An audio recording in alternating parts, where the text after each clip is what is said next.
কি বলো তো এটা বন্ধুরা, কুমড়ো শাক। মাছ বলো আর মাংস, চিকেন বলো আর বিরিয়ানি, মটন বিরিয়ানি বলো, চিকেন বিরিয়ানি বলো, কিন্তু এর উপর দিয়ে যেতে পারবে না। বুঝতে পারছো?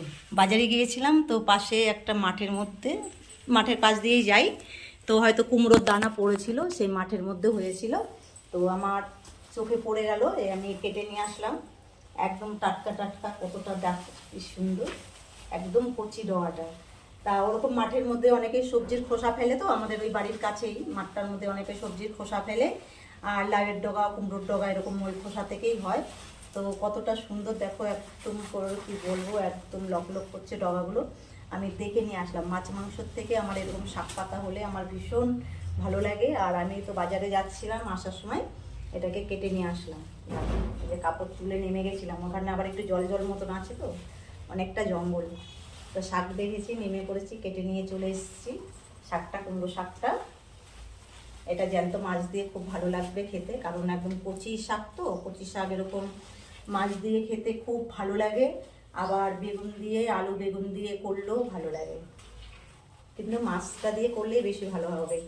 জ্যান্ত চারাপোনা মাছ বা ছোট ছোট তেলাপিয়া মাছ বা পুঁটি মাছ বা চিংড়ি মাছ দিয়ে ঝোলঝোল করে রান্না করলে খুব ভালো হয় খেতে। নিয়ে চলে আসলাম বাজারের পথে, বাজার থেকে আস্তে আস্তে কুমড়ো শাক তুলে মাঠ থেকে। তো মাঠের তোলা শাক খেতে তো খুবই মজা, যেহেতু সার নেই, কোনো সার দিয়ে এটা না, এটা নিজে মাটি থেকেই খোসা ফেলেছিল কেউ, হয়তো চাল কুমড়োর খোসা পড়েছিল ওখানে, চাল কুমড়ো শাকও হয় মাঝে মধ্যে, তারপরে লাইয়ের খোসা, তারপর মিষ্টি কুমড়োর খোসা এরকম হয়তো কেউ ফেলেছে।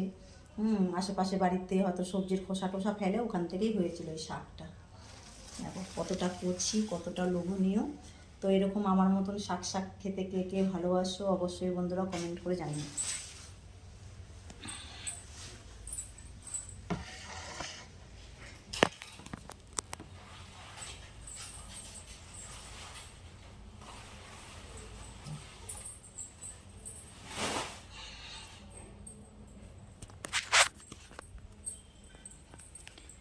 রান্না আমার হয়ে গেছে, কিন্তু এখন ওই শাকটা তুলে নিয়ে আসলাম, এখন একটুখানি রান্না করব। আমি ঝোলঝোল করে আলু বেগুন দিয়ে রান্না করব, আর কালকে মাছ এনেছি জ্যান্ত মাছ, সে মাছ দিয়ে করব। সবাই সুস্থ থেকো, ভালো থেকো, পাশে থেকো, সাপোর্ট করো, আমিও তোমাদের সাপোর্ট করব। তো ভিডিওগুলো যে যেখান থেকেই দেখছো বন্ধুরা, যদি ফেসবুক থেকে দেখে থাকো তাহলে ওই লাইক কমেন্ট শেয়ার করো, আর ফেসবুক পেজটাকে